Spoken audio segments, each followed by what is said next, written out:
Hey everyone, and welcome back for another deep dive. Today we're tackling a topic that's got everyone talking, and let's be real, it's a bit of a head scratcher for a lot of us, right? We're talking about President Biden's student loan forgiveness plan. Yeah, there's been a ton of buzz, a lot of opinions flying around, but here on the deep dive, we're all about cutting through the noise and getting to the heart of the matter. So if you're feeling a little lost in this whole student loan forgiveness debate, trust me, you are not alone. Not at all. So today, we're going deep, really deep into this $73 billion initiative. And we'll be focusing specifically on how it impacts those of you enrolled in income-driven repayment plans. Those are also known as IDRs. These plans, they're designed to make those monthly payments a little more manageable, especially if you're staring down a mountain of student loan debt. The idea is your payments are based on what you earn, not the total loan amount. And the big promise, forgiveness after a certain number of years, 20, 25 years down the line, you're home free. But as we'll uncover today, well, things haven't exactly gone as planned for a lot of borrowers, and that's putting it lightly. Right. Our main source for this deep dive is a collection of excerpts, really insightful stuff, that lays out the whole backstory of this initiative, how people are reacting, and what could happen next. So buckle up because we've got a lot to unpack. Yeah, we do. Okay, so let's start with the basics.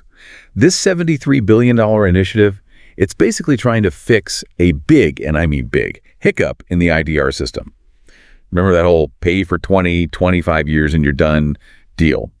Well, it turns out a lot of people, and I'm talking countless borrowers, who did everything right, made their payments like clockwork, they were flat out denied loan forgiveness. Mm-hmm. And the reason? Administrative errors. Wow. Yeah, you heard that right. Paperwork problems. So this initiative, it's all about righting those wrongs, making good on promises made to, get this, millions of Americans. And when I say millions, I mean it. We're talking a staggering 27.6 million borrowers who could see their loans shrink or even disappear completely because of this plan. Now, to put that in perspective, that's like, well, imagine everyone in Texas, California, and New York combined, all of a sudden having a little more breathing room in their budget. It is. And naturally, with this much money on the line, with this many people impacted, well, let's just say there are some strong opinions out there. You bet there are. Some people are over the moon about this, see it as a lifeline, a chance for a fresh start. Others, not so much. They're raising some big questions about fairness, about the long-term consequences. So in this deep dive, we're going to hear from both sides, break down the arguments, and try to make sense of it all. That sounds good. But before we get into all that, it's important to remember, this $73 billion plan, it's not about wiping the slate clean for every single person with student loans. Right. It's not about that. This is laser-focused, and I mean laser-focused, on a very specific problem within a very complex system. Exactly. We're talking about a system that unfortunately has left millions feeling misled, burdened by debt they thought they'd left behind long ago. Yeah. It's a really difficult situation for a lot of people. It really is, and that's why we're here today, to try to understand it all piece by piece. All right, so let's get into it, shall we? We've got to talk about the elephant in the room, or maybe we should say the donkey and the elephant in the room, because this issue, well, it's got people fired up on both sides. Definitely. You've got folks who see this plan as a godsend, a chance to finally break free from the chains of student debt. And then you've got others who are waving red flags, worried about the cost, the fairness, the whole shebang. It's a mixed bag for sure. It is. It really is. So let's start with the positive, shall we? Those who are singing this plan's praises from the rooftops. Our source actually highlights a really powerful quote from Persis Yu. She's from the Student Borrower Protection Center. And she calls this plan a necessary fix. And she goes on to say, it's about time, a way to right the wrongs of a system that's been broken for far too long. Yeah, I can see where she's coming from. Right. Because for a lot of folks, this isn't just about dollars and cents. It's about trust. Believing in a system that, frankly, has let a lot of people down. Absolutely. I mean, imagine this for a second. You spend years, maybe even decades, building a business, pouring your heart and soul into it. Right. And then out of the blue, you get hit with some bureaucratic bombshell that could derail everything you've worked so hard for. Uh-huh. That's what this feels like for a lot of borrowers. They did what they were supposed to, made their payments, and yet they were denied the loan forgiveness they were counting on. It's heartbreaking. It is. And it's not just about the individual borrowers either. We're talking about ripple effects here, potentially huge ones for the entire economy. Oh, absolutely. And to really understand this part, we got to bring in the economic heavy hitters. Guys like Mark Zandi, he's the chief economist over at Moody's Analytics, and he's got some really interesting things to say about this whole thing. Oh, yeah. What's he saying? So Zandi, he's suggesting that this forgiveness, it could actually act like, get this, a massive stimulus package. Oh, wow. Yeah, think about it. You've got 27.6 million people suddenly with some extra cash in their pockets every month. Yeah. What are they going to do with that money? They're going to spend it, right? Right. And that spending, that's a lifeline for small businesses, for the housing market. It could really give the economy a much-needed boost. It's like a domino effect. Exactly. One big, beautiful domino effect. But, and this is a big but, not everyone's convinced. While some are popping champagne, others are, well, let's just say they're not quite ready to celebrate. I figured. Yeah, there are some serious concerns out there about the fairness of it all, about the unintended consequences that might come back to bite us later. Makes sense, yeah. What are some of the concerns? Okay, so Maya McGiddies, she's the president of the Committee for Responsible Federal Budget, and she's raising a really important question. What about the people who played by the rules all along? Oh, I see. Right?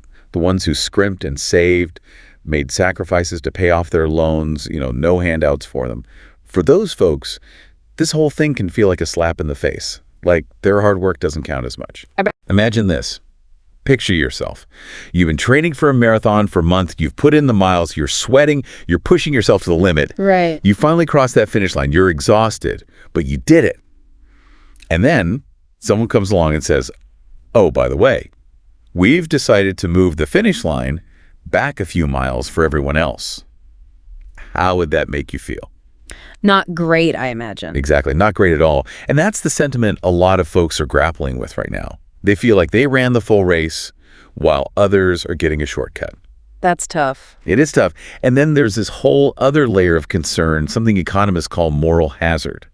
Now, I know that sounds a little jargony, but stick with me here. Basically, it's the idea that if you protect people from the consequences of their actions, well, they might be more likely to take risks in the future. So in the case of student loans, the worry is that if people believe loan forgiveness is going to be a regular thing, they might be more likely to borrow more money than they can actually afford to repay. Oh, interesting. Right.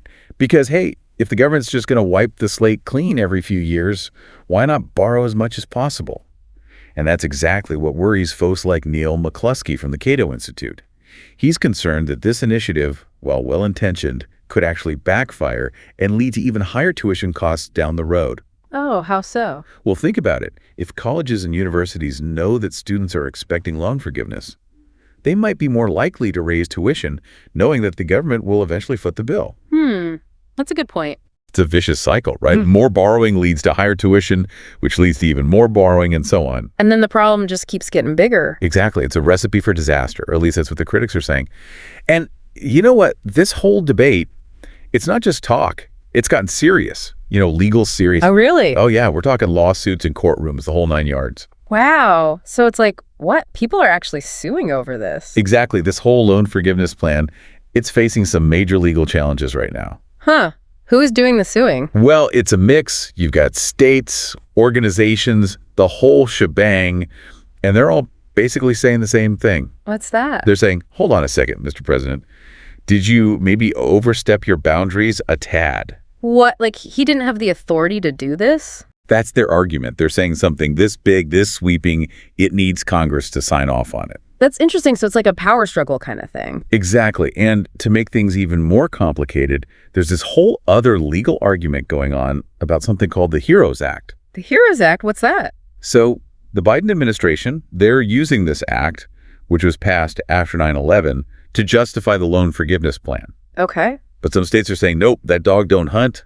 They're arguing that this whole thing falls outside the scope of the HEROES Act. Oh, wow. So it's like a legal showdown. It really is. And it's been pretty wild, actually. Just a few days ago, on October 3rd, a U.S. district judge actually ruled in favor of the Biden administration. Really? Yeah. For a minute there, it seemed like the legal hurdles had been cleared. Borrowers were celebrating. Advocates were cheering. Even some economists were breathing a sigh of relief. Not bad. But then, and you knew there was going to be a but, right? Oh. Yeah, a different judge in a different case in a different state decided to throw a wrench in the works. What happened? He issued a temporary hold on the plan. You're kidding? Yep. So now it's back to square one. This whole thing is in limbo again. So what happens now? Honestly, your guess is as good as mine. But I think this whole legal battle, it highlights something really important. What's that? Even if, and that's a big if, this particular plan survives all these lawsuits, it's still just a temporary fix, a Band-Aid on a much bigger problem. That's true. We're still stuck with this whole issue of skyrocketing college costs. Exactly. And until we address that root cause, we're just going to keep having this same conversation over and over again. It's like trying to patch up a leaky faucet with duct tape. It might work for a little bit, but eventually that duct tape is going to give way. Makes sense. Our source actually has a really interesting quote from Beth Akers. She's in the American Enterprise Institute, and she puts it perfectly. What does she say? She says, trying to solve the student debt crisis without addressing college affordability is like rearranging deck chairs on the Titanic. Wow, that's pretty bleak. I know, right? But it's true. We can keep throwing money at the problem, but until we figure out why college costs so much in the first place, we're just delaying the inevitable. Yeah, she's got a point. And that's something I really want everyone listening to think about. How do we fix this? How do we make college affordable without saddling future generations with mountains of debt? That's the million-dollar question, and I don't think there's an easy answer. Definitely not. But the more we talk about it, the more we explore different perspectives, the closer we'll get to finding a solution. I agree. So keep those wheels turning, folks, because this is a conversation that affects all of us. And hey, that's what the deep dive is all about, right? Absolutely. Digging into the tough stuff, asking the hard questions, and hopefully coming out the other side a little bit more informed. I'd say we did that today. I think so too. And that's all the time we have for today, but hey, don't let this be the end of the conversation. Yeah, keep thinking about it. Keep asking questions, keep challenging the status quo, because that's how we make progress. Until next time, I'm your host, signing off, and remember, stay curious.